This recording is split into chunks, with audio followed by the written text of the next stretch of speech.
ఇంత early morning చుట్టూ ఎవరు కూడా లేరు, అయినా కానీ వీడియో తీసుకుంటూ వస్తున్నానంటే నా డేర్కి నేనే సలాం కొట్టుకున్నా. పక్కకి బస్ స్టాండ్ ఉందన్నమాట, అందుకలా నడుచుకుంటూ వచ్చేసిన. అంటే మా హాస్టల్ పక్కకి. బస్ స్టాండ్కి వచ్చేసరికి చాలా మంది ఉన్నారు, బస్సెస్ కూడా నడుస్తున్నాయి అన్నమాట.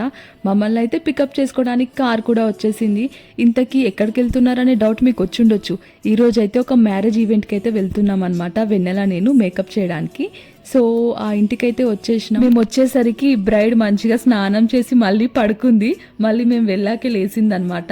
తను వచ్చాక హెయిర్ అయితే ఫాస్ట్ గా క్రింపింగ్ చేసి హెయిర్ స్టైల్ అయితే కంప్లీట్ చేసేసినాం. ఇలా మ్యారేజ్ ఈవెంట్ కి మేకప్ చేయడానికి అయితే ముగ్గురం అయితే వచ్చామన్నమాట. బ్రైడ్ తో పాటు గ్రూమ్ కి, తన సిస్టర్ కి, వాళ్ళ మమ్మీకి కూడా చేయాలి, అందుకే ముగ్గురం రావాల్సి వచ్చింది.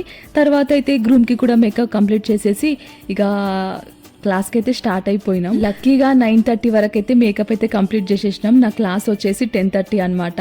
మళ్ళీ హాస్టల్కి వచ్చి రెడీ అయిపోయి 10:30 వరకు క్లాస్కి అయితే వెళ్ళిపోయినా. ఈ పాప ఎవరో నెక్స్ట్ వీడియోలో చెప్తాను మీకు.